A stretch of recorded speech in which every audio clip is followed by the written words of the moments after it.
uvijek. Kako da počnem nakon tolikih glupersa? Danas pravimo stromboli.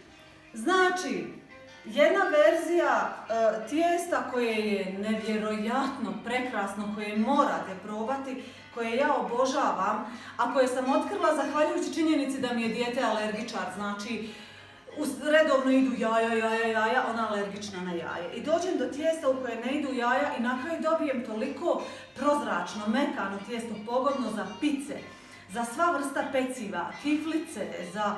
Ja ne znam, čak ako dodam neke slatke arome, mislim da bi isto super bilo za slatka peciva. Danas ćemo raditi stromboli. Zašto? Danas djeca idu u maškare, planiramo neki brzi ručak i sviđa mi se kod strombolija što svi možemo imati svoju kombinaciju. Za razliku od pice, ipak se tu neki okusi izmiješaju. Znači, za njih dvije ću raditi neke basic šunka sir, za tatu ćemo kulena i feferončića malo, nije dovoljno ljut ovako. Za sebe ću raditi, nemam, još ja ne znam da imam baštu čega bi sve natrpala, ali zima je, pa ću staviti mozzarelle, maslina i tako malkicu, onako na mediteranski štih, nemam bosiljke, nisam ga uspjela nigdje naći. Znači, priprema tijesta je najbitnija. Idemo najprije staviti kvasac. Imam decilitar i pol toplog mlijeka u koji dodajem suhi kvasac i žličicu šećera. To ću... Josipe, reci, pričaj malo. Communicate with me. Naravno, to će Josip sve pojesti. Communicate, baby. Komunikacija je u braku bitna, znaš. Aha. Evo ga, to izmiješamo, poklopimo i pustimo da se onako pjenasto fino podigne. U tijesto će nam ići malkicu soli, maslinovo ulje. Možete vi njega i zamijeniti suncokretom, ali maslinovo ima šmek. Prašak za pecivo, jedan jogurt. Ovdje imam oko 500-600 grama brašna, ovdje imam brašno koje ću dodavati po potrebi. Napravimo masno tijesto koje se odvaja vidjet ćete, od stjenki, pokrijemo folijom i odmorimo. Ono se može u jako kratkom roku brzinski raditi, ali ja ga volim premijesiti jednom jer mi bude još bolje. Držati ga na toplom i to je to. Idemo sada sa tijestom, znači dodajemo prašak za pecivo, dodajemo soli, dobar prstohvat.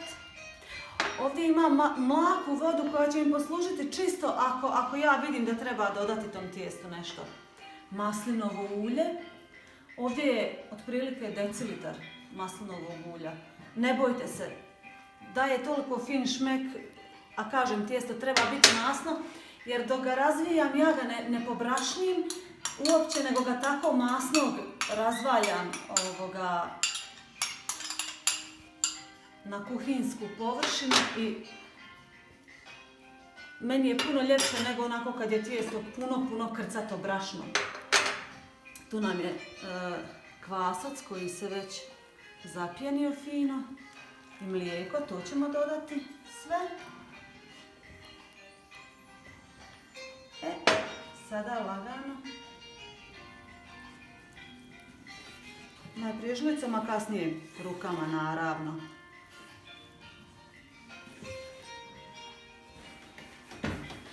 Evo ga, to je tijesto. Znači ono je masno, normalno radi ulja koje je unutra, odvaja se od posude lijepo. I sad što ću ja uraditi je da ću ga još ovako njega i samu posudu okolo proći maslinovim uljem. Jako dalmoš, maslinovo ulje nikad dosta. I sada ću ga pokriti prozirnom folijom.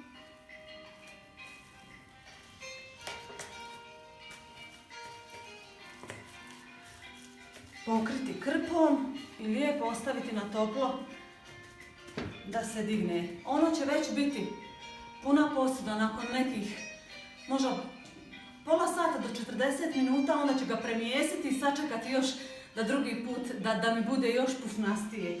Tako da to je to tijesto. E sada, ja mogu dodati klasični sos paradajz iz Tetra Paka, sasvim je u redu, ali ono što ja volim je pelate uzeti, znači, jer uvijek se najkvalitetnije rajčice upravo najprije konzerviraju kao pelati, jel? I onda ih ga usitnim, sad će biti bzz. Sad ću ja ček.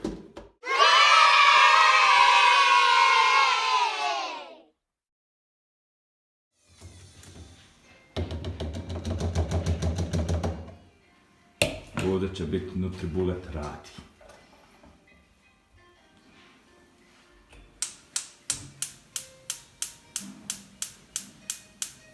Kad bi bolje mogli mirisati. Da, kako mirišu. Fantastično, prava rajčica. Znači, dok se tijesto diže, ja iskoristim priliku da taj sos isto sjedinim da bi biljke otpustile u njega sve svoje arome. Ovo mi je domaći ružmarin iz, neću reći bešće, nego vrta. To imam svježe, jedino, i imam ovdje... Krupnom si kadru bilo. Ovdje su majčina dušica i origana. To ću isto tako dodati. Zagrijati sve to skupa i da otpusti arome, onda fino poklopim i čekam paralelno dok čekam tijesto, čekam i sos i on mi se onako fino sve sljubi. Idemo boli. Ja ću te gurnuti u oko javnosti. I ja što ćeš koji ja. Ćao. Počinjemo. Evo ga, tijesto je čekajući Godoa 3 puta naraslo. Znači, dok sam dočekala Josipa da se vrati, mogla sam sve ispeći, ali treba mi kamerman. Vidite kako je sve pahuljasto i prozračno. E sad, ja neću koristiti brašno, nego ću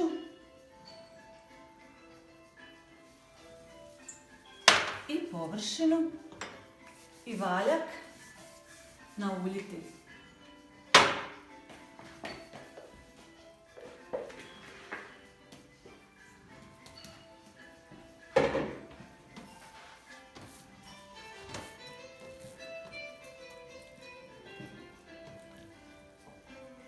Na 4 dijela.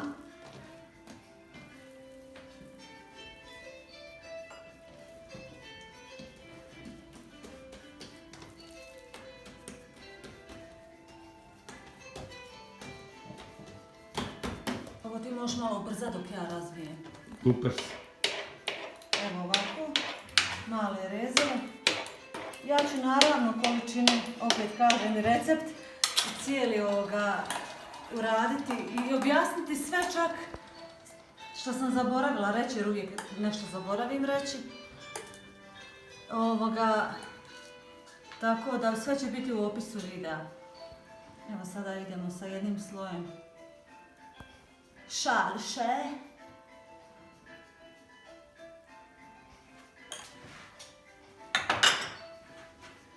Za djecu basic, gauda ribana.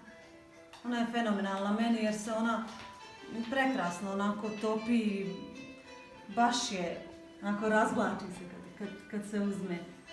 Puno mi je bolja od drugih sireva za ovakve kombinacije. I šunkica.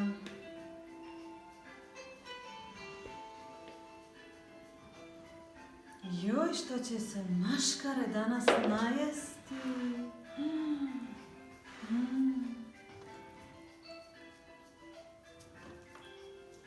Objasni Kate kako to, da ne mora biti. Ništa ne mora biti savršeno. Kad je kod mene išta moralo biti savršeno? Znači, ja ovako čisto preklapam to tijesto, eto. Čisto da ono diše, znači da ima taj prostor gdje ono dok se peče se krčka. Evo ovdje ću samo malkicu možda zatvoriti da ne iscuri sos, a i to nam nije presudno. Sad ovo podignemo i ide ovako.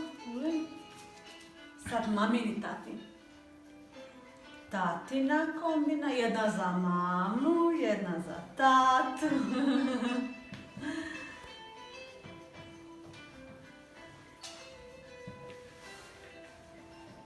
Šta da se Josip čuje, samo kako priča, ne samo da diše. Evo, raspravljamo, pravimo ovo i raspravljamo o kombinaciji gdje će šta će oblačiti za maškare. Marija ima super Marija, dođi nam, pokaži periku.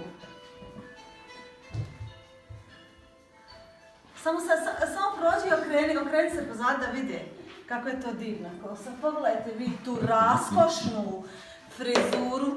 To će dobiti najviše slatkiša, sigurno. Marija će biti princeza. Tata je dobio šunku, sad će dobiti peperoni. Ljudi moji, ovaj kulen je tako žestok.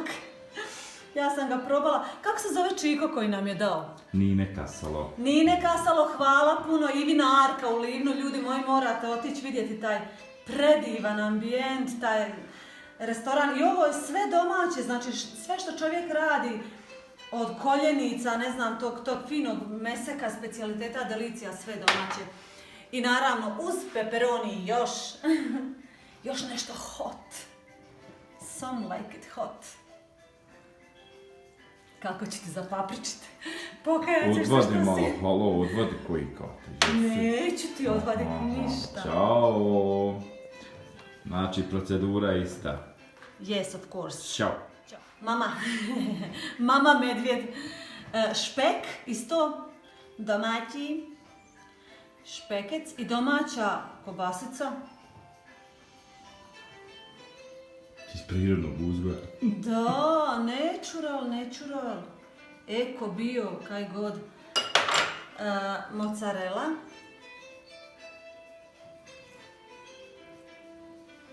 Bože dragi, ja ne znam još je li ičega bilo da ja natrpam ovdje. Masline.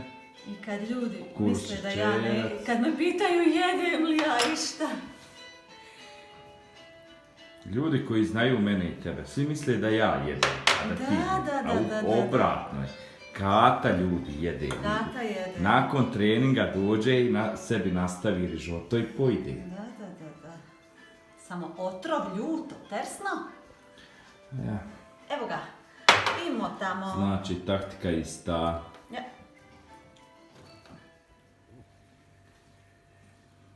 Malo ga još maslinovim uljem premažemo. Ovo je tatin, the big one. Ovako da mu da malo sjaja, malo šmeka. Imam sreću da mi djeca vole maslinovo ulje. Šta sam zaboravila reći vezano za ove? Možete ih poslagati na neku dasku, onako rustikalno i u krug staviti neki kao dip mediteranski sa rajčicom ili neki koji već vi volite, neki svijetli, koja god kombinacija. I onda ga, on je vreo. Režete ga ovako na ove, pogledajte kako je tijesto i sve to krcato sve. Režete i fino redate i onda svi uzmu komadić, umoče u taj fini sos i jedu. Kako ovo miriše, ja vama to ne mogu objasniti. Oh my god. To the next one. Probajte.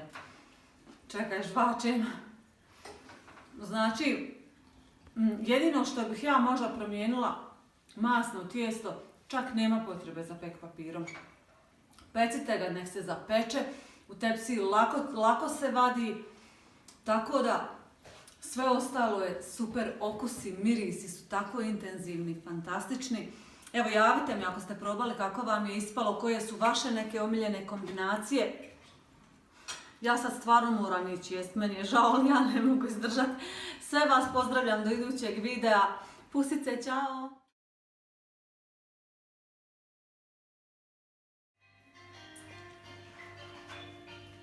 Ajde, Bona, ovo će opet biti glupest. Hello, jesam li se uključio dovoljno? Aj sad reci ono, ali nećemo i se izraziti.